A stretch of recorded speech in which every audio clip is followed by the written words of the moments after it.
hindi ako magpipigil. Tataya lahat, hindi magtitipid. Gagawin ang dapat kong gawin. Alam ko na magagawa ko rin. Balang araw maging icon. Gusto ko kagaya ko si Idol. Mala Michael Jordan nung ma-high score.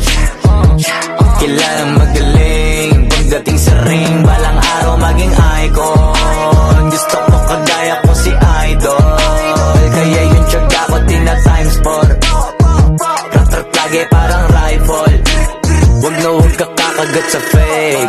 Iwas ka sa foul. Wag kang makampante, ingat sa galaw. Wag puro atake, aralin dumipensa. Minsan din depende yan kung paano ka pumwersa. Minsan kailangan pagbahay ng pasensya. Isa yan sa mga pangunahing diferensya. Pag natambakan ka na doon ka mag-apit. Pero pag nakalaman ka na nakakampante, sana kuha mo yung punto. Mula simula hanggang sa dulo, dapat isagad mo yung laro mo.